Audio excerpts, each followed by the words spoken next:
Shalom. Ya, Tuhan Yesus sudah membuktikan Dia mati bagi dosa kita. Dia juga bangkit membuktikan bahwa Dia menang atas maut. Dan Dia juga naik. Dia menjaminkan kehidupan kita disertai dengan Roh Kudus. Ada sukacita? Amin. Mana hati yang ingin memuji Tuhan? Oke. Maka dari itu kita tenang. Kita di dalam Tuhan tenang, dalam penyertaan Tuhan tenang. Kita mengalir bersama Tuhan Yesus bersama Roh Kudus. Kita buka dalam doa ibadah raya pada saat pagi hari ini di dalam nama Yesus Tuhan. Terima kasih Yesus Tuhan. Sungguh kami bangga punya Allah yang luar biasa. Allah yang membuat kami tenang berada di dalam pangkuan-Mu. Dan segala sesuatu Engkau jaminkan dalam kehidupan kami. Perlindungan, penyertaan, kecukupan, kesembuhan. Itu Kau sediakan bagi kami, sukacita itu Kau sediakan bagi kami. Kami sungguh mengucapkan syukur Tuhan. Tiada Allah lain seperti-Mu Tuhan. Dan sungguh kami bangga punya Allah seperti-Mu. Akan kami katakan kepada dunia bahwa Engkau Allah yang luar biasa, Allah yang hidup. Sungguh kami bangga punya Allah seperti-Mu Tuhan. Dan biarkan dunia mengaku Tuhan, melalui pujian kami, melalui hidup kami Tuhan, Engkau sungguh Allah yang benar, Allah di atas segalanya, Allah yang berkuasa. Dalam nama-Mu Yesus Tuhan, kami rindu menaikkan ungkapan syukur kami, pujian kami. Pada saat pagi hari ini Engkau hadir Tuhan, membuat kami bersukacita, membuat kami bisa menikmati hadirat-Mu Yesus Tuhan. Hadirlah Tuhan dalam hati kami, dalam ruangan ini. Dan disenangkan hati-Mu Tuhan dengan pujian kami, apa yang kami lakukan pada saat pagi hari ini. Dan kami sungguh menikmati hadirat-Mu Yesus Tuhan. Haleluya, beracaralah Tuhan pada saat ibadah raya pada pagi hari ini. Di dalam nama-Mu Yesus Tuhan.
sehingga apa yang Engkau rancangkan dalam kehidupan kami sungguh untuk kemuliaan nama-Mu Tuhan. Ajari kami untuk taat, ajari kami untuk senantiasa bersyukur. Bahwasanya perhatian-Mu, penyertaan-Mu tak lepas dalam kehidupan kami. Terima kasih Tuhan, ini pujian kami, ini ungkapan syukur kami yang kami haturkan di dalam hadirat-Mu Tuhan. Disenangkan hati-Mu Tuhan dengan pujian kami. Dalam nama-Mu Yesus Tuhan, haleluya, amin. Puji nama Tuhan, Dia memberikan ketenangan dalam kehidupan kita. Karena kasih setia Tuhan tak berkesudahan. Bangkit berdiri, kita katakan tiada berkesudahan kasih setia Tuhan.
berbahagia di dalam Tuhan. Katakan, berbahagialah di dalam Tuhan.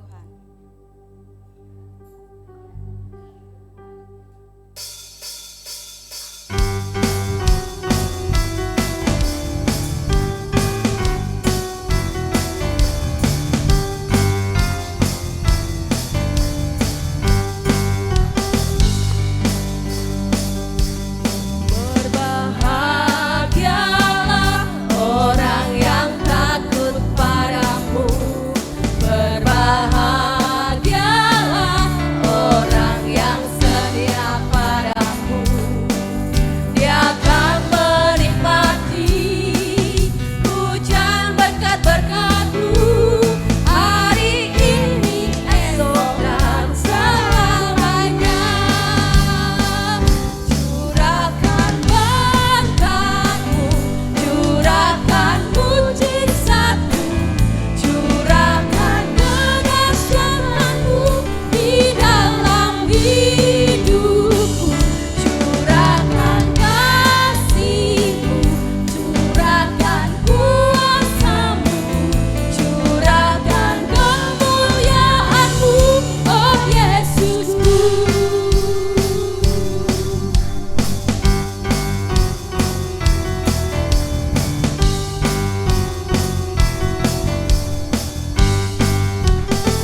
menyampaikan apa yang sudah Tuhan percayakan, dan kita rindu ini kembali kepada Tuhan untuk kemuliaan nama Tuhan. Kita akan memberikan persembahan. Bu Rita, saya mohon berdoa. Bapa di surga, Bapa yang baik, puji syukur Yesus kami ucapkan kepadamu ya Tuhan, atas berkat penyertaan Tuhan kepada kami, sehingga pada pagi hari ini ya Tuhan, kami boleh ada di tempat ini untuk bersama-sama memuji muliakan nama Tuhan. Tuhan, terima kasih buat berkat yang Tuhan curahkan bagi kami.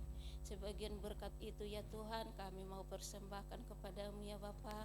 Berkatilah segala pekerjaan usaha kami, berkatilah tangan-tangan yang memberikan persembahan ya Bapa, sehingga persembahan kami dapat mempermuliakan nama Tuhan di muka bumi ini. Terpujilah Engkau ya Bapa, kami siap memberikan yang terbaik bagi Tuhan. Haleluya, amin. Amin. Ya, bila topan keras melanda kehidupan kita, mari kita menghitung berkat Tuhan. Senantiasa berkat Tuhan itu melimpah dalam kehidupan kita, enggak bisa menghitung berkat Tuhan.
Di sini kita berdoa untuk firman Tuhan. Kita akan menikmati firman Tuhan, dan biarkan firman Tuhan, roh Tuhan leluasa bekerja di dalam hati kita, di dalam kehidupan kita, sehingga kita sungguh-sungguh benar menjadi alatnya.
Engkau memberikan kami waktu, kesempatan untuk berkumpul di tempat ini untuk bisa mendengarkan firman. Kami rindu mendengarkan firman-Mu, berkat-Mu. Biarkan itu menjadi pedoman dalam kehidupan kami. Urapi hamba-Mu yang akan menyampaikan firman-Mu sehingga menjadi berkat bagi kami semua Tuhan. Dan Engkau sungguh-sungguh menjadi pedoman dalam kehidupan kami, terema dalam kehidupan kami firman-Mu pada saat pagi hari ini. Di dalam nama-Mu Yesus Tuhan, haleluya, amin. Amin. Shalom Bapak Ibu Saudara. Selamat pagi Saudara. Baik, kita akan siapkan hati untuk firman Tuhan. Kita akan membuka di dalam Kisah Para Rasul pasal yang kedua. Kisah Para Rasul pasal yang kedua ayat 39. Karena hari ini kita bertepatan dengan Pentakosta, saudara ya, 10 hari setelah kenaikan Tuhan Yesus ke surga. Kisah Rasul pasal yang kedua ayat 39, kita akan membaca bersama-sama satu ayat ini sebagai landasan perenungan firman Tuhan hari ini. Bisa ketemu? Amin. Kita akan baca bersama-sama begini firman Tuhan, 2, 3. Sebab bagi kamulah janji itu, dan bagi anak-anakmu, dan bagi orang yang masih jauh, yaitu sebanyak yang akan dipanggil oleh Tuhan Allah kita. Amin. Yang berbahagia yang baca firman Tuhan, merenungkan dalam hati dan menjadi pelaku firman dalam hidupnya sehari-hari. Nah saudara, ya seperti saya bilang tadi, hari ini kita ada ibadah Pentakosta ya. Jadi setelah 10 hari Tuhan Yesus naik ke surga, maka hari yang ke-10 Tuhan curahkan Roh Kudus di loteng Yerusalem ya, di Kisah Para Rasul pasal 2. Nanti kalau dibaca dari ayat pertama kita akan tahu kisahnya ya, hari di mana orang-orang yang pada waktu itu penuh dengan ketakutan tiba-tiba menjadi orang yang begitu berani ya, setelah dikuasai oleh Roh Kudus, setelah dipenuhi Roh Kudus. Hari di mana ketika murid-murid yang tadinya hanya bersembunyi, tidak berani keluar, mereka kemudian dengan kuasa memberitakan Injil, saudara. Nah saudara, Pentakosta bukan hanya sekedar peristiwa sejarah ya, di masa lalu, sekedar hanya satu peristiwa yang terjadi di masa lalu, tetapi ini membuktikan bahwa Yesus memang hidup. Amin. Yesus memang hidup, bahwa Yesus itu naik ke surga. Ini adalah bukti bahwa Allah tidak meninggalkan umatnya sendirian. Ya, ketika Yesus naik ke surga bukan dalam arti Tuhan kemudian meninggalkan murid-muridnya, meninggalkan anak-anaknya, kita semua terlantar, tetapi bukti bahwa Yesus sangat peduli.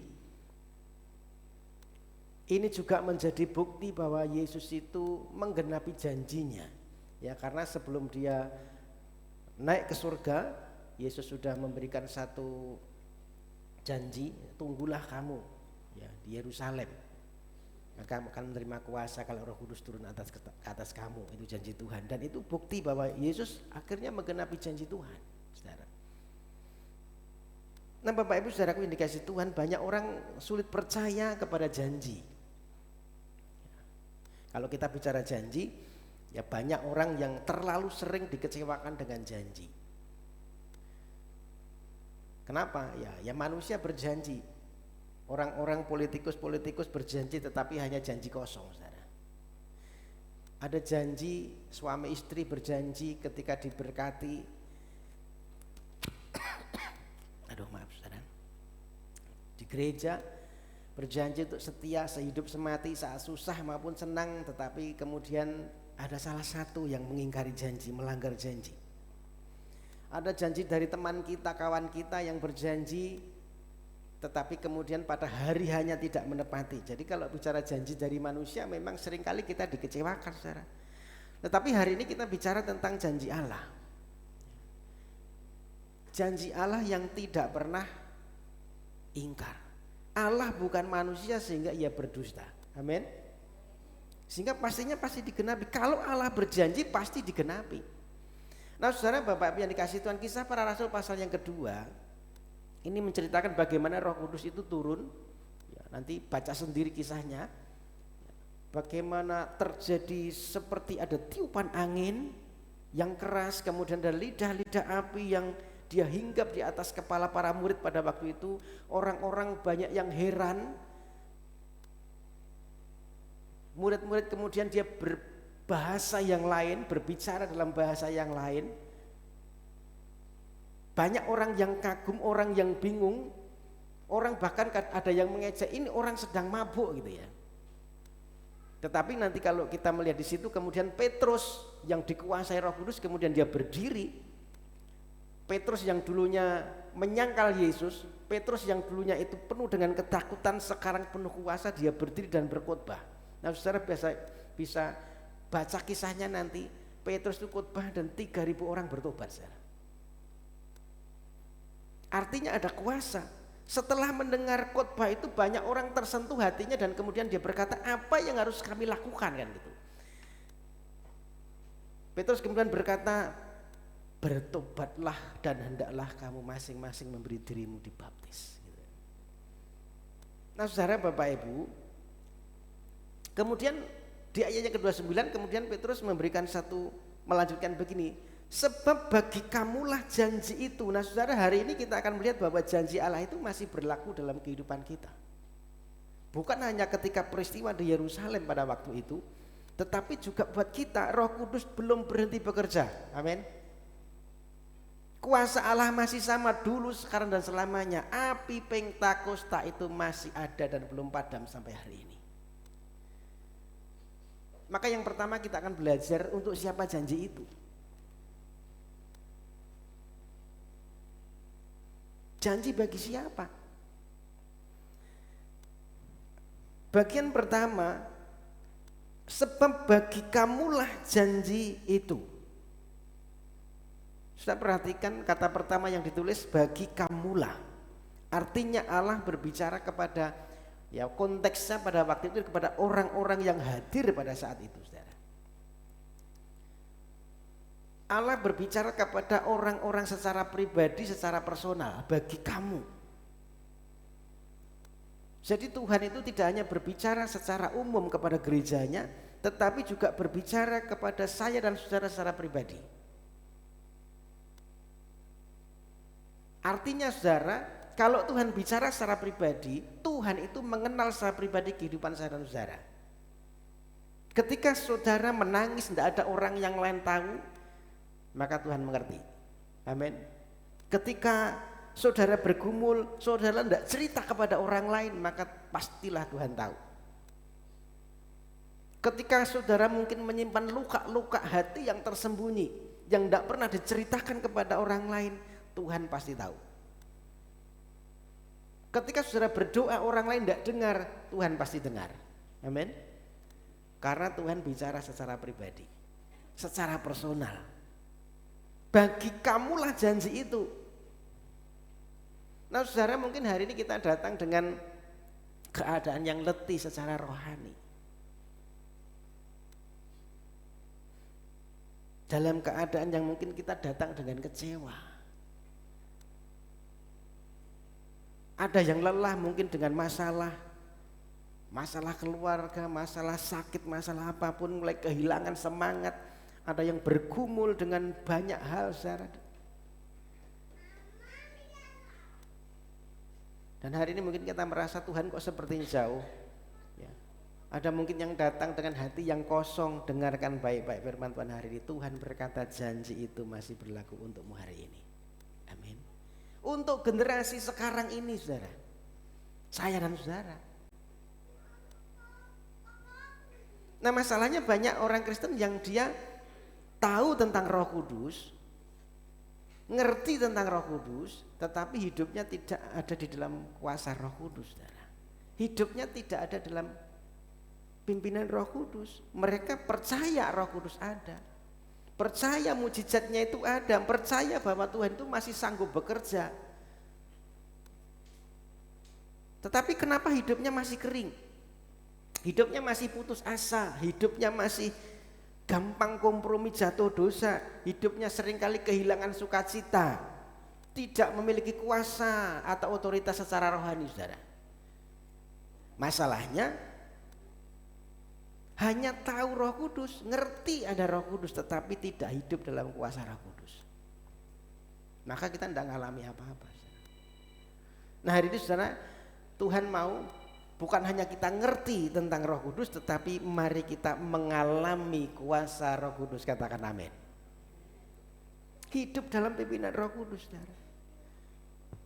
Jadi janji itu bagi generasi saat ini, bagi saya dan saudara, buat kita semua, buat kita secara personal, secara pribadi. Yang kedua, janji juga buat generasi setelah kita di masa yang akan datang. Sebab bagi kamulah janji itu dan bagi anak-anakmu. Saudara, setelah Petrus berkata bagi kamulah janji itu, ia kemudian melanjutkan dan bagi anak-anakmu. Saudara, ini menunjukkan bahwa Allah itu bukan hanya memikirkan hari ini, tetapi Allah itu juga memikirkan dan peduli kepada masa depan. Amin. Allah peduli kepada generasi berikutnya, kepada anak-anak kita, kepada keturunan kita. Tuhan tidak hanya rindu menyelamatkan satu orang saja, tetapi Tuhan rindu menyelamatkan seluruh generasi.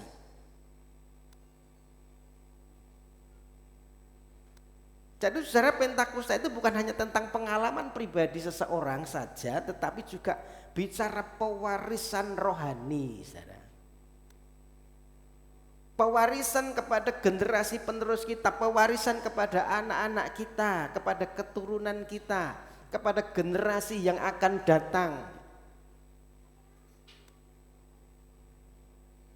Nah saudaraku, hari ini dunia itu sedang memperebutkan generasi muda, saudara. Generasi anak-anak kita. Saudara, iblis tahu kalau generasinya dirusak, generasi mudanya rusak, anak-anak kita rusak, maka masa depan gereja juga pasti rusak. Maut. Ya. Saudara, karena itu serangan terhadap anak-anak, terhadap remaja hari-hari ini sangat besar, saudara. Dari mana serangan itu? Halus, saudara, melalui apa? Media sosial. Saudara, media sosial itu membentuk generasi muda, saudara, membentuk pikiran mereka menjadi orang yang egois, menjadi orang yang tak peduli dengan sesama. Kita harus menyadari sebagai orang tua, saudara, budaya dunia modern sedang membentuk karakter mereka, saudara.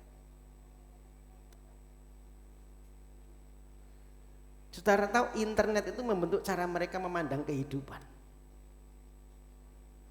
Saudara, gadget itu perlahan mengambil perhatian hati mereka dari Tuhan. Dan kita mungkin tidak sadar, ya.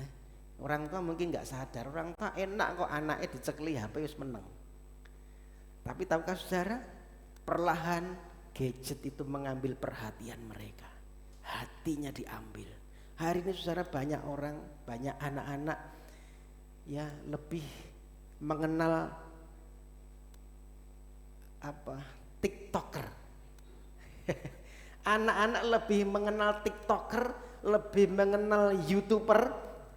Ya, YouTuber daripada mengenal tokoh-tokoh Alkitab. Kalau ditanya, kamu tahu Simpson?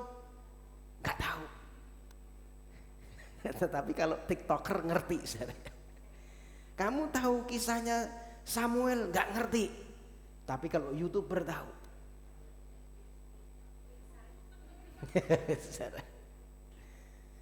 Ya, lebih hafal lagu-lagu TikTok daripada lagu rohani. Lebih lama menatap layar gadget daripada membaca firman Tuhan. Itu yang terjadi hari-hari ini. Ya saudara, kalau sudah di depan HP kemudian gini-gini itu loh. Ya, saudara. Ya, anak-anak generasi sekarang, saudara, mengerikan, saudara. Banyak keluarga tinggal serumah tetapi kehilangan komunikasi. Betul? Sampai nggak ngerti perkembangan anaknya seperti apa, nggak ngerti. Orang tua sibuk juga dengan HP-nya sendiri, mamanya sama saja. Ibunya juga sibuk dengan media sosial. Anak-anaknya apalagi sibuk ngegame. Maka satu keluarga tinggal serumah tapi kehilangan komunikasi. Satu meja makan tapi hatinya berjauhan. Maka saudara, firman Tuhan hari ini akan menolong kita untuk kita bisa refleksi diri. Janji ini juga buat generasi kita, saudara. Generasi yang akan datang. Jangan sampai generasi yang akan datang ini rusak karena kita salah sebagai orang tua. Saudara, saya tidak ngomong gadget itu dosa ya. Jadi kalau gadget HP dan lain sebagainya, YouTube, TikTok itu dosa, enggak saudara. Tetapi kalau itu tanpa kontrol itu yang bahaya. Dan saya menyadari saudara, ya anak-anak saya yang kecil ini saya terapkan, saya kasih waktu maksimal 5 jam sehari. 24 jam itu maksimal 5 jam dia main gadget. Saya ada kontrol orang tua, jadi gadgetnya saya kasih email saya kontrol. Jadi kalau dia sudah habis waktunya, ya pasti di gadgetnya kan terhenti, kekunci saudara. Minta orang tuamu untuk kasih tambahan waktu gitu saudara. Jadi mungkin kalau minggu biasanya dia libur, dia kehabisan saudara, kehabisan kuota istilahnya. Minta tambah apa? 1 jam, ya 1 jam ya sudah. Ya, kita mulai harus terapkan ini saudara, batasi, kontrol. Saudara, teknologi itu baik kalau dipakai dengan baik. Kalau kita bisa mengarahkan dengan baik, karena dari teknologi kita bisa belajar. Saudara, kalau zaman saya itu mau belajar main keyboard, mau belajar main musik itu mesti beli buku di toko buku. Sekarang enggak usah, saudara. Sekarang tinggal dilihat di YouTube, sudah ada semua panduannya. Jadi kalau kita bisa menggunakan dengan baik, sebenarnya baik. Teknologi bisa membuat kita untuk belajar, bisa mempermudah kita bekerja. Sekarang orang kerja tidak punya toko tapi bisa punya toko online. Betul?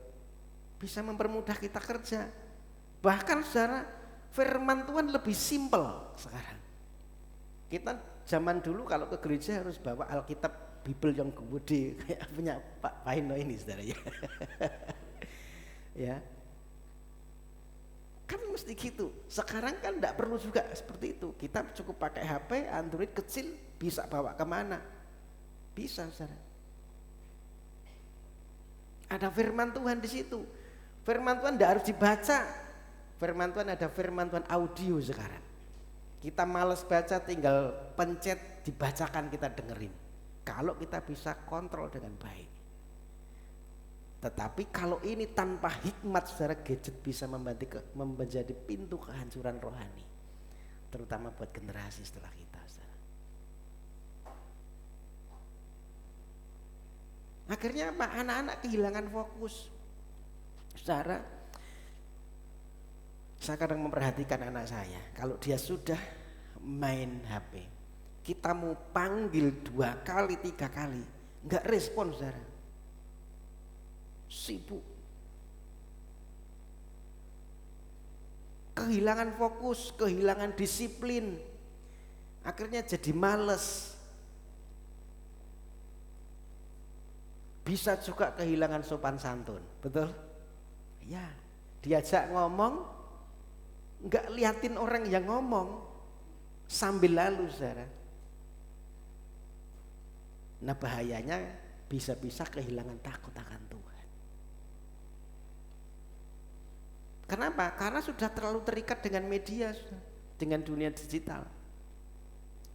Jadi kalau tanpa kontrol gadget, media sosial menciptakan generasi yang inginnya itu serba instan, nggak mau susah, nggak mau istilahnya berjuang, nggak mau, saudara. Apalagi diajak doa, susah, saudara. Saya itu ngajarin anak-anak saya itu ngajak doa untuk pagi itu bolong-bolong, saudara. Kadang-kadang yo bangun mau, kadang-kadang yo susah gitu, saudara ya. kita sudah bangunin, nanti kalau kita sudah selesai doa, kamu tuh katanya mau ikut doa. Lah papa ndak bangunin lu, apa lu teriak-teriak. Bangunin katanya ndak bangunin, saudara. Ya saudara, itu saudara. Susah berdoa, susah mencintai firman, dan biasanya itu membandingkan hidup. Karena apa? Karena di media sosial itu dia lihat kehidupan orang lain. Yang dilihat dia posting jalan-jalan ke kafe, yang dilihat dia posting jalan-jalan di mana lagi. Akhirnya dia membandingkan, aku kok enggak seperti dia ya. Membandingkan kehidupan, maka yang terjadi mudah depresi, mudah kesepian, mudah merasa dirinya enggak berarti, menjadi orang yang minder, saudara. Itu terjadi. Ini caranya iblis menghancurkan generasi muda. Kalau kita tidak nyadari. Enggak harus dengan dosa besar, saudara. Hanya membuat mereka sibuk saja dengan kecanduan gadget, tidak punya waktu buat Tuhan. Hancur hidupnya. Lalu saudara tahu, sekarang itu penyakit yang dulu biasanya itu kena kepada orang-orang yang sudah lanjut umur, yang sudah tua. Sekarang itu anak-anak kecil sudah kena, saudara. Gagal ginjal sudah kena mereka, anak-anak kecil.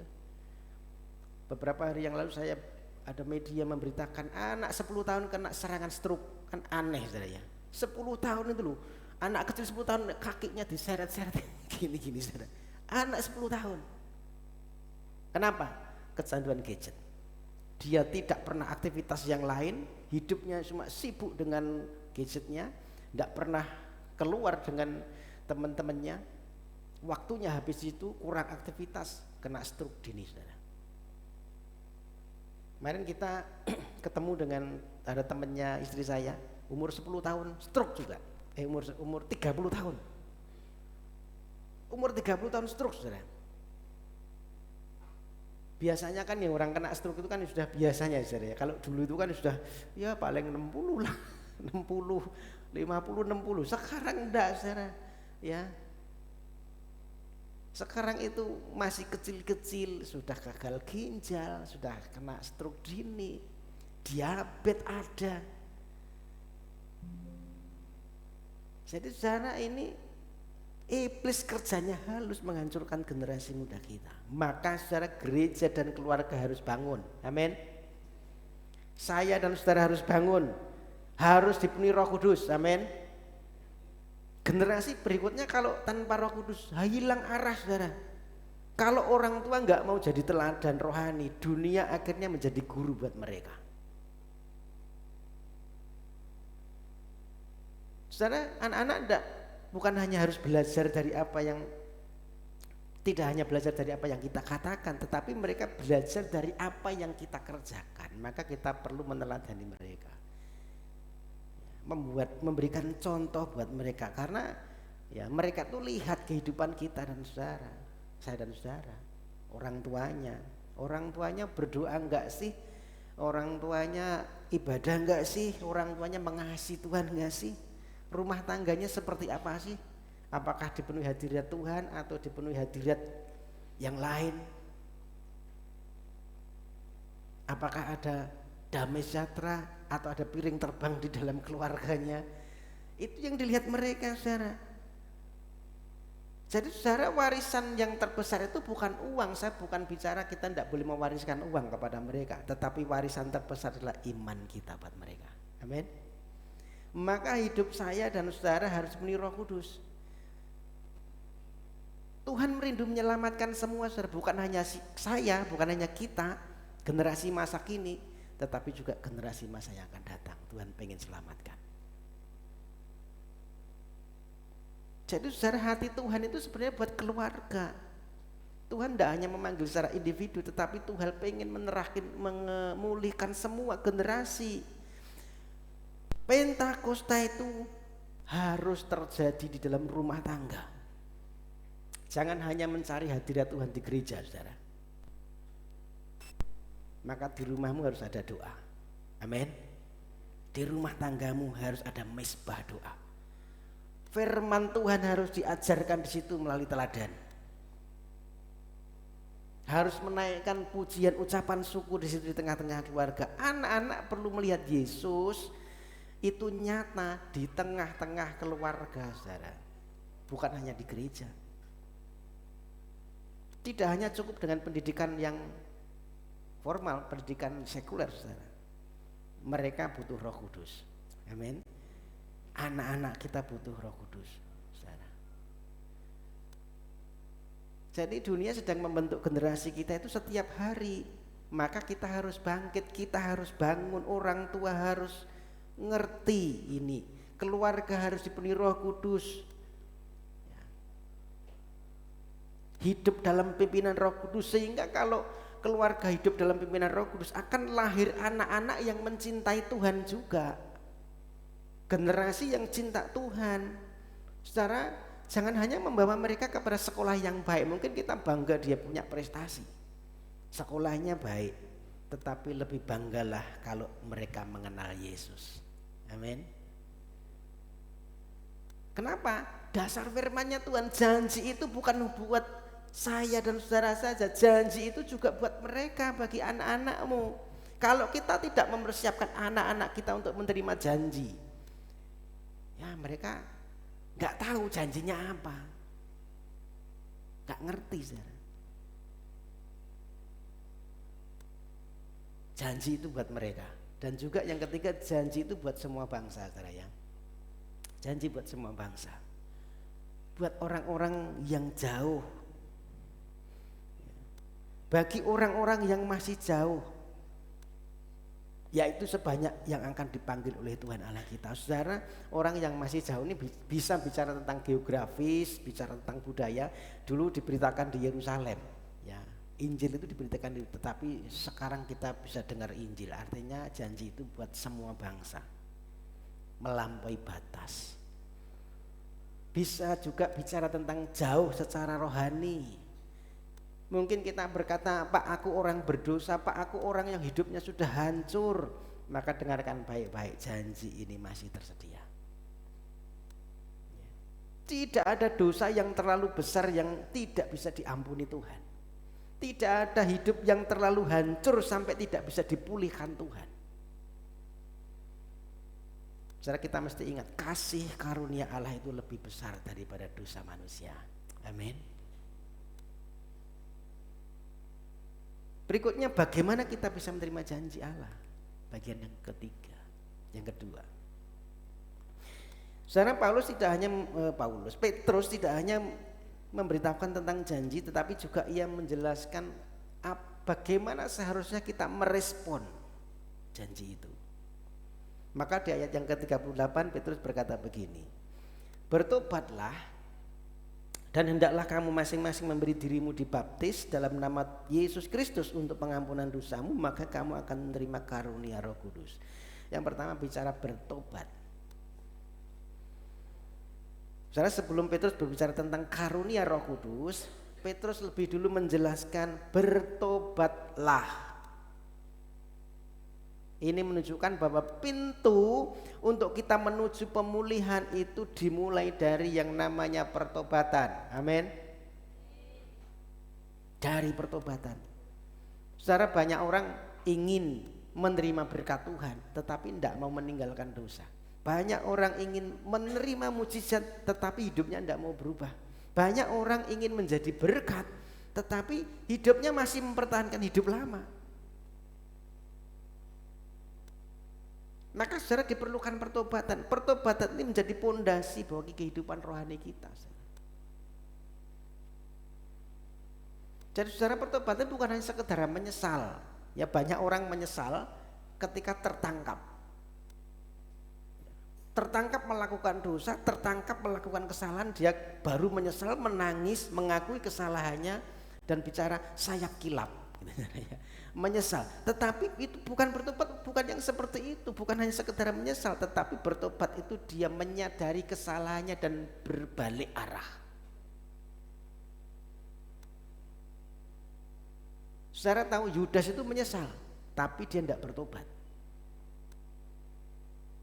Ketika Yudas jual Tuhan Yesus, dia nyesel saudara, nangis, tapi tidak bertobat. Beda dengan kisahnya Daud, ya, ditegur, dia melakukan dosa, ditegur, kemudian dia bertobat, mengakui kesalahannya. Beda dengan kisahnya Petrus, ketika dia menyangkal Tuhan 3 kali, ya, dia diingatkan Tuhan akan perkataan dan dia bertobat. Jadi saudara, pertobatan itu bukan hanya sekedar penyesalan, bicara air mata, tetapi bicara perubahan arah hidup kita. Kalau dulu berjalan menjauh daripada Tuhan, sekarang kita berjalan kembali kepada Tuhan. Kalau dulu hidupnya itu masih suka dalam dosa, sekarang hidupnya dalam kebenaran. Amin. Kalau dulu mengendalikan diri itu susah, maka sekarang ada pengendalian diri. Kalau dulu hidupnya hanya mengandalkan kekuatan sendiri, kekuatan manusia, maka sekarang hidupnya bergantung kepada Tuhan. Itu perubahan arah, saudara. Kalau dulu hatinya keras, sekarang gampang ditegur, hatinya lembut. Kalau dulu sukanya masih hidup najis, sekarang suka hidup kudus, ya, yang lama ditinggalkan. Jadi dosa itu sebenarnya arah hati yang salah. Nanti minggu depan dalam Roma pasal 3 kita bicara tentang arah hati yang salah. Saya sudah siapkan Roma 3 sebenarnya, tapi karena hari ini bertepatan dengan Pentakosta, ya, saya sampaikan ini. Seringkali kita berpikir dosa itu kalau kita melakukan perbuatan-perbuatan luar, misalnya percabulan, kebencian, ya kan, merampok, mencuri. Tetapi sebenarnya akarnya bukan di situ. Akarnya adalah ketika kita menjauh daripada Tuhan. Kemarin kita sudah belajar menolak kebenaran. Sehingga akhirnya apa? Orang lebih cinta dunia daripada cinta Tuhan. Orang akhirnya lebih mengejar kenyamanan daripada mengejar kekudusan. Orang akhirnya lebih mengikuti kehendaknya sendiri daripada mengikuti kehendak Tuhan. Maka saudara, yang pertama kali Tuhan cari itu bukan sekedar perubahan situasinya, tetapi Tuhan rindu ada perubahan hatinya.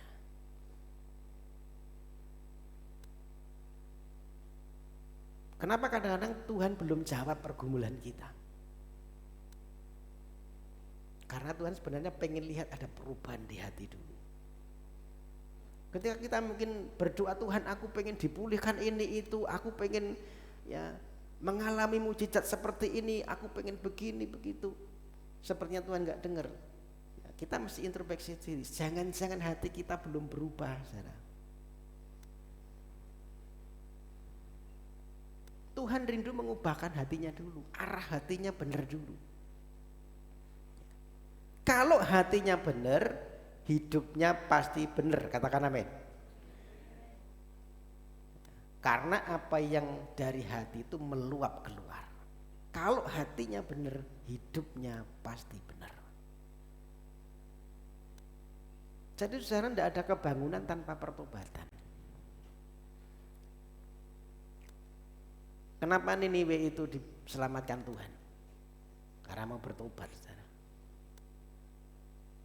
Kenapa Daud itu jadi raja yang diurapi Tuhan? Ya karena ketika ditegur dia mau bertobat. Kenapa Petrus dipakai Tuhan dengan luar biasa? Karena dia mau bertobat. Jadi saudara, Roh Kudus itu bekerja di hati orang-orang yang mau dibentuk, bukan hati yang hatinya keras, yang hatinya hancur di hadapan Tuhan.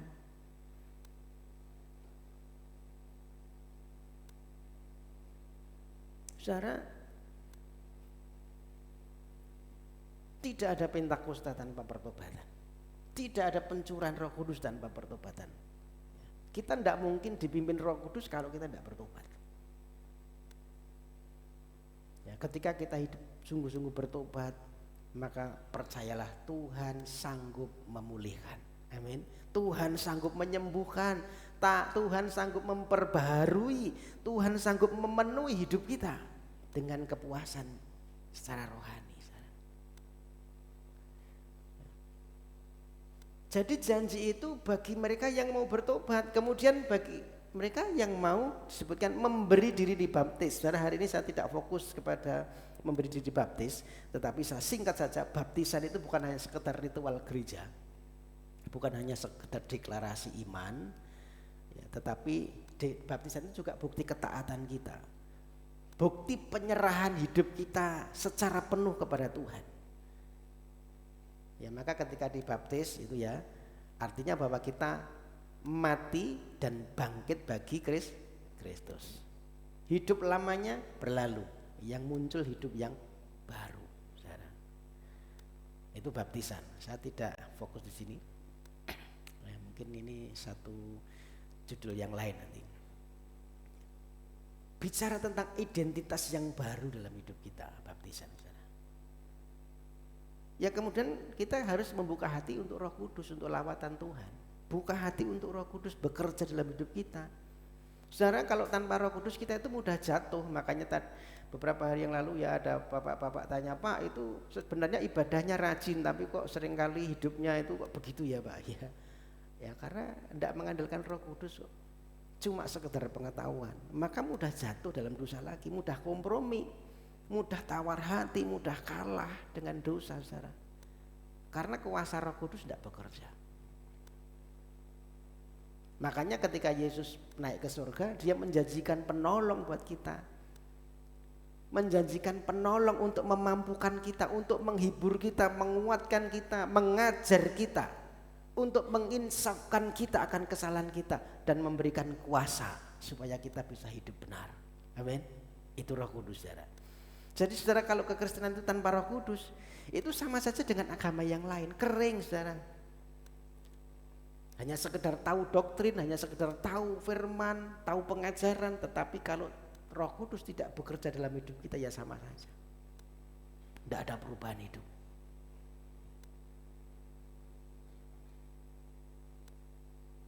Jadi mari kita buka hati untuk Tuhan. Amin. Siapa yang haus akan kebenaran Tuhan, akan firman Tuhan, akan Roh Kudus, katakan ya. Oke, saya berdoa Bapak Ibu Saudara dipenuhi dengan Roh Kudus, dipimpin Roh Kudus. Bagian yang ketiga saudara, Yesus menjadi pusat dari Pentakosta. Saudara, ketika bicara tentang Pentakosta, pencurahan Roh Kudus ini bukan hanya sekedar fenomena secara lahiriah yang terjadi pada waktu itu, tetapi ini bicara tentang Kristus yang dimuliakan.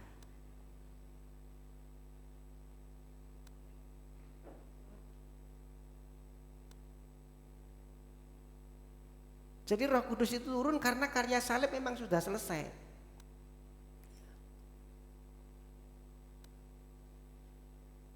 Kenapa pada waktu Roh Kudus turun itu terjadi setelah kematian dan kebangkitan Tuhan? Ya karena pada waktu sebelum Yesus mati dan bangkit, dosa itu masih belum terselesaikan, saudara. Dosa itu masih menguasai hidup kita. Dan saudara tahu Allah yang kudus tidak mungkin bisa bersatu dengan yang tidak kudus. Roh Kudus tidak mungkin bisa tinggal di tengah-tengah baitnya yang kotor. Makanya Yesus harus mati, harus bangkit dan naik ke surga, saudara. Melalui karya salib, Yesus menanggung dosa kita. Darahnya menyucikan, dosa-dosa kita dikuduskan. Makanya saudara, firman Tuhan berkata tubuh kita itu sekarang bisa jadi bait Roh Kudusnya Tuhan, karena sudah ditebus Tuhan. Roh Kudus bisa tinggal dalam hidup kita karena kita sudah menerima penebusan dari Kristus. Itu artinya pencurahan Roh Kudus menjadi bukti bahwa pengorbanan Yesus itu diterima oleh Bapa. Sehingga Roh Kudus bisa turun bersatu dengan hidup kita, saudara. Maka Yesus berkata sudah selesai ketika di kayu salib. Jalan kepada hadirat Allah itu terbuka bagi kita.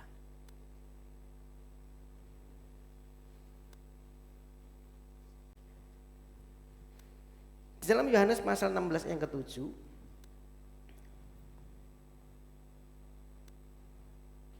Jikalau aku pergi, aku akan mengutus dia kepadamu. Saudara, ketika Roh Kudus turun pada hari Pentakosta, ini bukti bahwa Yesus memang sudah benar-benar bangkit. Yesus sudah naik ke surga. Yesus sudah memerintah di surga. Dan Pentakosta ini menjadi bukti bahwa Yesus itu menepati janjinya. Yesus tidak pernah gagal dalam menepati perkataannya, saudara.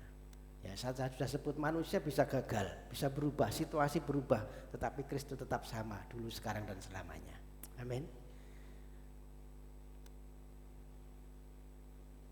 Dan fokus Roh Kudus itu untuk memuliakan Yesus, memuliakan Kristus, bukan memuliakan manusia. Banyak orang sekarang, saudara, bangga, hamba-hamba Tuhan bangga ya ketika dikasih karunia, kemudian membanggakan diri, mulai mempermuliakan dirinya sendiri. Padahal firman Tuhan berkata bahwa Roh Kudus itu akan mempermuliakan Kristus. Artinya saudara, setiap orang yang dipenuhi dengan Roh Kudus bukan pertama-tama membuat dia bisa hebat, ya, kelihatan hebat, tetapi supaya hidupnya itu bisa mempermuliakan Tuhan. Roh Kudus membuat orang yang tadinya mungkin keras kepala, orang yang sombong, menjadi orang yang rendah hati. Roh Kudus membuat orang yang tadinya mungkin hidupnya suam-suam, gak dingin, gak panas, ya sekarang menjadi orang yang menyala-nyala di dalam Tuhan.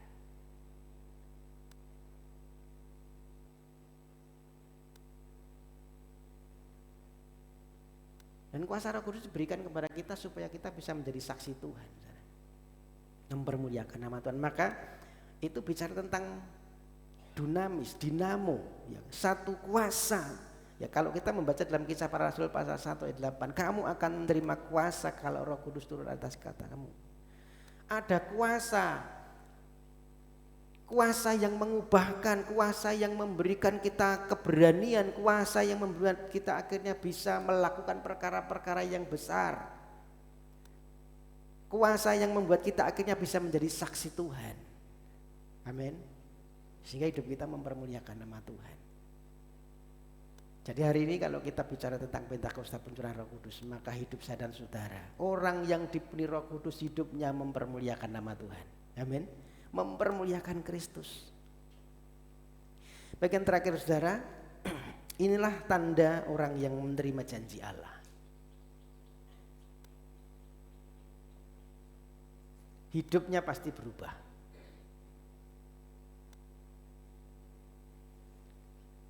Orang yang menerima Roh Kudus, yang hidup dalam kuasa Roh Kudus, hidupnya pasti berubah. Sama seperti Petrus, ya. Petrus itu yang dia penakut, akhirnya menjadi orang yang berani dan penuh kuasa. Artinya bahwa Roh Kudus itu mengubahkan karakter seseorang. Hidupnya pasti dipenuhi dengan haus akan Tuhan, rindu akan Tuhan, rindu berdoa, rindu baca firman, rindu hadirat Tuhan.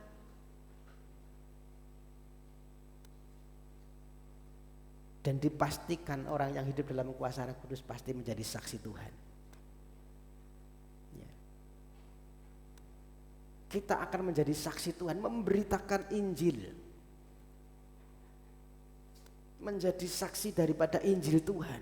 Jadi saudara, Bapak yang dikasih Tuhan, Roh Kudus yang turun di Yerusalem 2000 tahun yang lalu adalah Roh yang sama yang hadir di tengah-tengah kita hari ini. Amin.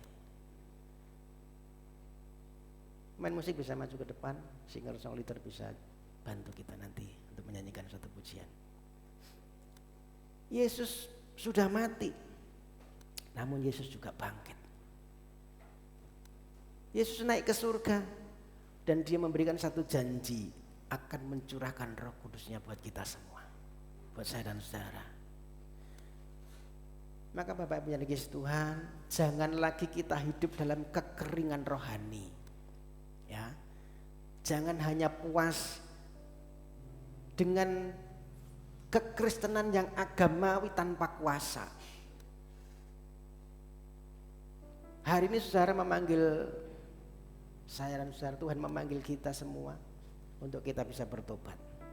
untuk kita bisa kembali kepadanya, untuk kita akhirnya dipenuhi dengan kuasa Roh Kudus, untuk hidup kita akhirnya bisa mempermuliakan nama Tuhan. Amin. Nah saudara, mari kita buka hati di hadapan Tuhan. Mari kita rindu berkata kepada Tuhan, Tuhan, aku mau menerima janji-Mu hari ini. Penuhi aku semua dengan Roh Kudus-Mu, pulihkan kami. Biarlah api Roh Kudus-Mu itu terus menyala dalam hidup kami dan jadikan kami untuk menjadi saksi Tuhan dan mempermuliakan nama Tuhan. Nah saudara, Bapak Ibu dikasih Tuhan, mari kita minta Tuhan hari ini memulihkan keadaan kita, keluarga kita, generasi kita, anak-anak kita, gereja kita, di mana kita bersekutu bersama hari ini. Dan kita rindu jiwa-jiwa dimenangkan untuk Tuhan. Amin. Sehingga Yesus dimuliakan. Kita naikkan satu pujian yang terakhir tadi.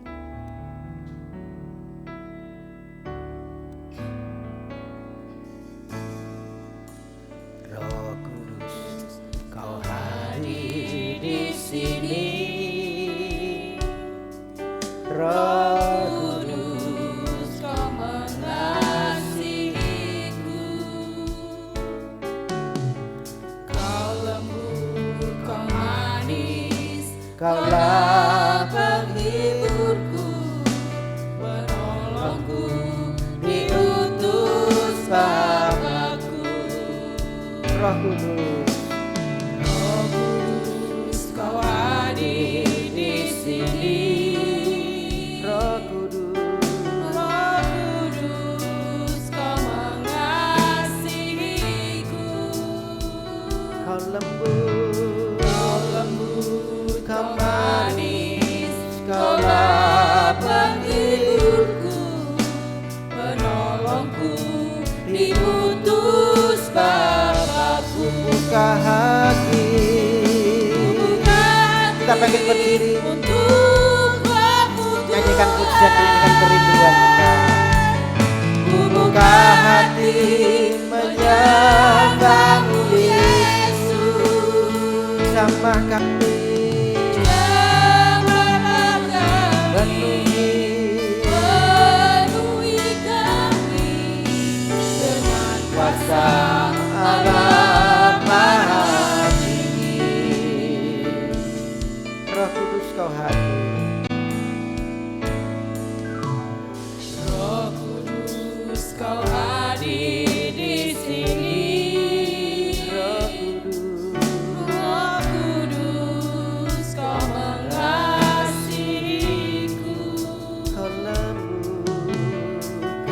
lembut, Kau manis, Kaulah penghiburku, penolongku, diutus Bapa-Ku. Buka hati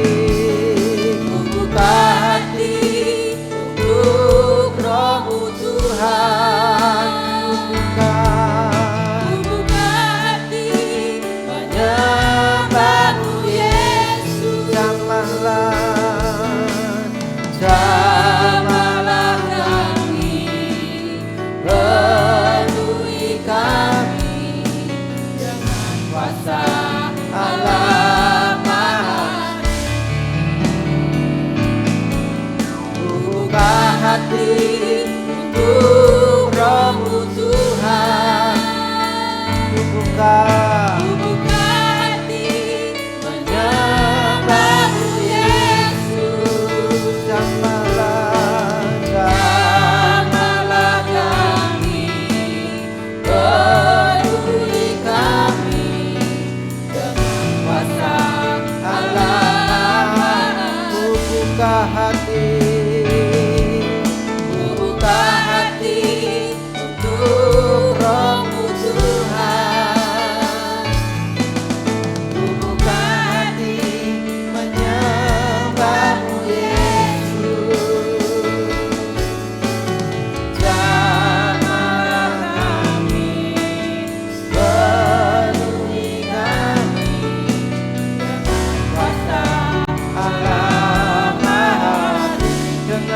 kuasa, dengan kuasa Allah Maha, dengan kuasa Tuhan, dengan kuasa Allah Maha Tinggi. Bapa, kami sungguh mengucapkan syukur untuk firman-Mu yang baru kami dengar. Kami sadar sepenuhnya bahwa Roh Kudus telah ada di dunia ini, bahkan ada di dalam hati kami. Amin. Karena hidup kami telah melalui proses pertobatan, baptisan, bahkan kami mohon kepenuhan Roh-Mu ada di dalam kami semuanya. Sehingga kami dibimbing oleh Roh-Mu. Kami tidak pernah salah melangkah, terjerat dalam kehidupan yang lama, tetapi kami mau hidup baru, menjadi saksi-Mu yang efektif di mana kami berada. Sehingga banyak orang melihat kehidupan kami, juga melihat Engkau dalam hidup kami, melihat Yesus di dalam hidup kami. Terima kasih Tuhan. Tuhan Yesus bertahtalah di dalam hati kami. Roh Kudus penuhi kami, sehingga buah-buah Roh itu nyata dalam hidup kami, dan kami dibimbing oleh Roh-Mu. Terima kasih Bapa. Kami bersyukur untuk firman-Mu. Kami simpan dalam hati kami, dalam mulut kami, sehingga apa yang kami katakan itu adalah firman-Mu. Terima kasih Bapa, terima kasih. Kami bersyukur untuk hamba-Mu yang telah dengar-dengaran akan panggilan-Mu, menggembalakan umat-Mu di tempat ini. Engkaulah sebenarnya gembala agung kami. Biar Engkau memakai hamba-Mu ini untuk membawa umat-Mu menjadi mempelai-mempelai Kristus yang layak, menjadi saksi-Mu di mana mereka berada. Terima kasih Tuhan, terima kasih. Di dalam nama Tuhan Yesus Kristus kami naikkan syukur dan doa untuk firman-Mu siang hari ini. Haleluya. Amin. Silakan duduk Bapak Saudara. Baik, kita akan dengarkan pengumuman warta gereja satu pekan ini. Saya persilakan untuk yang menyampaikan warta gereja.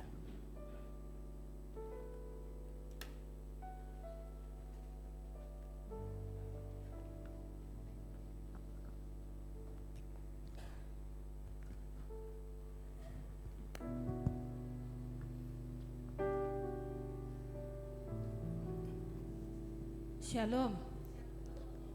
Selamat hari Minggu. Siapa yang hari ini diberkati oleh firman Tuhan? Kita mau angkat tangan. Haleluya. Firman Tuhan yang begitu memberkati kita, bahwa kita percaya saat Yesus sudah naik ke surga, Roh Kudus itu diberikan bagi setiap kita, agar kita bukan hanya menjadi jemaat biasa, menjadi orang Kristen yang biasa, tapi jadi anak-anak Tuhan yang penuh dengan Roh Kudus, dan hidup kita penuh dengan kuasa. Amin. Warta jemaat hari ini Minggu 24 Mei tahun 2026. Untuk jumlah anak-anak yang hadir pada hari ini adalah 10 anak-anak sekolah minggu. Untuk jumlah remaja ada 11 remaja, dan jumlah bapak bapak ada 13 dan ibu-ibu ada 23, totalnya 36, dan seluruh jemaat yang hadir hari ini adalah 57 jemaat. Dan untuk pengumuman ibadah atau kegiatan 1 minggu ke depan dalam sepekan ini, untuk hari Rabu ibadah doa puasa yang biasanya kita lakukan jam 9 pagi, itu nanti karena ada sebuah kegiatan yang dilakukan oleh nanti Bapak Budi dan Ibu Yeni di Jakarta. Jadi beliau nanti akan ada Rakernas di Jakarta hari Selasa sampai Kamis minggu depan. Nanti sampai rumahnya di hari Jumat pagi. Jadi untuk kegiatan doa puasa mungkin diliburkan dulu ya. Jadi untuk doa puasanya diliburkan dulu. Dan untuk hari Kamis, untuk ibadah permata yang seharusnya bertepatan di rumah Ibu Ari nggih, itu diminta khusus oleh Ibu Markamah. Jadi nanti ibadah Komsel Permatanya dimundurkan di hari Jumat sore jam 6 sore itu di Pracimantoro di rumah Ibu Markamah. Nggih. Jadi untuk hari Kamisnya yang biasanya Komsel Permatanya di hari Kamis dipindahkan di hari Jumat di tempat Ibu Markamah jam 6 sore. Dan untuk hari Jumat, ibadah Jumat ceria untuk anak sekolah minggu juga tetap dilakukan. Jadi jam 4 sore mari kita bawa anak-anak kita kepada Tuhan agar mereka boleh mengenal Tuhan lebih lagi. Dan untuk hari Sabtu, ibadah remaja di jam 6 sore tetap juga dilakukan. Dan juga untuk persiapan ibadah raya di hari Minggu, jadi untuk yang bertugas di minggu kelima, Minggu 31 Mei 2026, untuk WL-nya Bapak Angga, dan untuk singernya ada Ibu Murni, Erin, dan juga Ibu Elgi. Dan yang bertugas sebagai multimedia nanti ada Sandro dan Oskaria, dan kolektenya Ibu Darse. Itu nggih. Dan saya juga mengingatkan kembali untuk kita semuanya, untuk kita mendukung kegiatan fellowship, worship, dan juga worship night di Semarang. Jadi di GBTKAO Semarang yang akan nanti dilakukan atau dilaksanakan tanggal 24 sampai 25 Juni tahun 2026 yang akan dihadiri oleh remaja-remaja GBT. Saya juga mengingatkan kembali, jika ada yang tergerak hati untuk memberikan janji imannya, persembahan kasih, nanti boleh diserahkan kepada bendahara kegiatan ini nanti untuk Kesya ya, nanti boleh langsung ke Kesya untuk diperserahkan gitu. Jadi itulah pengumuman kegiatan kita 1 minggu ke depan, dan Tuhan Yesus memberkati kita. Amin.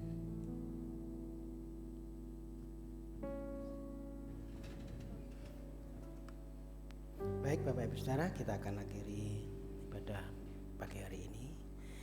Sekali lagi kita akan berdoa, saya mohon bangkit berdiri, kita akan tutup dalam doa berkat.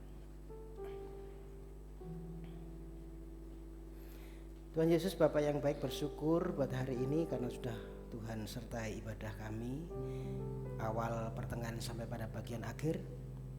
Biarlah pujian, penyembahan kami ini berkenan di hadapan Tuhan. Biarlah korban syukur kami yang sudah kami berikan ini mempermuliakan nama-Mu, menjadi dupa yang harum di hadapan Tuhan. Biarlah firman-Mu yang sudah kami terima pagi ini itu termeterai di hati kami. Dan Engkau yang memampukan kami ya Roh Kudus, setiap umat-Mu untuk menjadi pelaku firman, hidup di dalam kuasa Roh Kudus. Hidup kami diubahkan sehingga kehidupan kami boleh menjadi saksi Tuhan dimanapun kami berada. Kami berdoa untuk setiap umat-Mu yang sudah datang pagi hari ini. Engkau yang mengerti apa yang menjadi pergumulan kami semua. Satu persatu Tuhan tahu. Kalau ada yang sakit, Engkau Tuhan menjamah dan menyembuhkan. Kalau ada yang lemah, Tuhan memberikan satu kekuatan yang baru. Kalau ada yang bergumul dengan pergumulan baik kesehatan, baik ekonomi, baik pergumulan dalam keluarga, Engkau Tuhan yang siap memberikan jalan keluar, membuka jalan dan pertolongan tepat pada waktunya. Yang usia lanjut berkati kesehatan, panjang umur, damai sejahtera dan perlindungan yang sempurna daripada Tuhan. Yang memberikan keturunan beri keturunan, yang memberikan pasang hidup beri pasang hidup yang sepadan daripada Tuhan. Yang memberikan pekerjaan buka jalan beri pekerjaan, yang sekolah diberikan hikmat daripada Tuhan. Masa depan yang penuh dengan pengharapan. Terima kasih Bapa Surgawi, kami percaya hari ini kami pulang dengan berkat-berkat Tuhan. Bapak, kami juga berdoa yang tidak bisa hadir pagi ini, Engkau juga melawat mereka. Apapun yang menjadi pergumulannya Tuhan, Engkau yang tolong. Kami berdoa Yang dalam pemulihan Tuhan juga terus pulihkan. Berdoa untuk Pak Parto, Bu Parto, Bu Gini, Bu Markama. Berdoa untuk Bu Care, Bu Pardi. Berdoa untuk Bu Darmo. Berdoa untuk Pak Dianto, Pak Oskaria. Berdoa untuk Lia. Berdoa untuk siapapun yang hari ini membutuhkan jamahan dan lawatan Tuhan, pemulihan daripada Tuhan, Tuhan pulihkan dengan sempurna. Bapa, kami juga berdoa untuk bangsa dan negara kami, berkati bangsa kami. Kami percaya Engkau Tuhan yang punya otoritas dan kuasa penuh atas bangsa kami.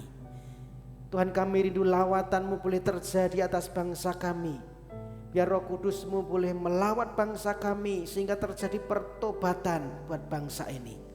Kami rindu setiap lidah mengaku, setiap lutut bertelut bahwa Yesus itu Tuhan.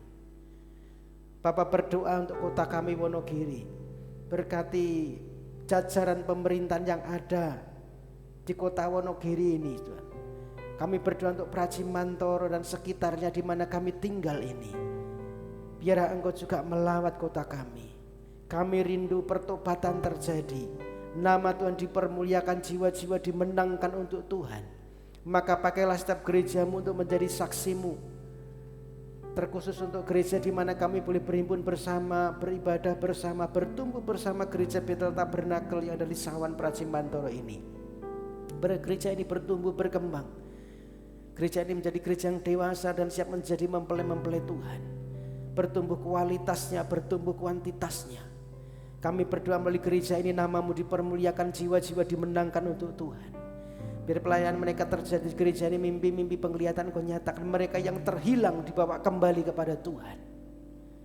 Mereka yang lemah iman, Tuhan berikan kekuatan untuk bangkit kembali. Mereka yang hatinya keras dilembutkan Tuhan. Kami rindu gereja ini menuai jiwa-jiwa untuk Tuhan. Terima kasih Bapa.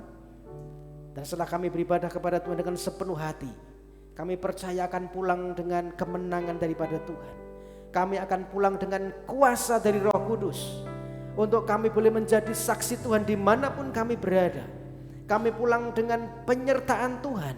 Kami pulang dengan berkat-berkat Tuhan yang membuat kami berhasil, membawa kami terus naik dan tidak turun menjadi kepala dan bukan ekor. Dimanapun kami berada, nama-Mu boleh dipermuliakan melalui kehidupan kami. Rumah tangga kami diberkati Tuhan. Anak-anak kami menjadi generasi yang takut Tuhan dan cinta Tuhan, mengasihi Tuhan. Sawah, ladang, ternak, usaha, pekerjaan kami diberkati Tuhan. Apapun yang kami kerjakan dengan tangan kami, Tuhan yang membuatnya berhasil. Terima kasih Bapa. Sehingga melalui kehidupan kami semua, nama-Mu makin dipermuliakan. Bapak Ibu saudaraku yang kekasih, mari kita pulang dengan berkat-berkat Tuhan. Arahkan pandangan ke surga dan terimalah berkat terbaik. Tuhan Yesus memberkati engkau dan melindungi engkau. Tuhan Yesus menyinari engkau dengan wajahnya dan memberi engkau kasih karunia. Tuhan Yesus menghadapkan wajahnya kepadamu dan memberi engkau damai sejahtera. Terimalah berkat terbaik ini. Berkat Bapa, cinta kasih Tuhan Yesus Kristus dan persekutuan Roh Kudus menyertai hidup kita mulai hari ini sampai selamanya. Di dalam berkat nama Tuhan Yesus Kristus, setiap kita yang percaya diberkati, sama-sama katakan amin. Bapa, terima kasih. Bapa, terima kasih. Bapa di dalam surga, ku berterima kasih. Amin. Selamat pulang, Tuhan Yesus memberkati. Sampai ketemu minggu depan.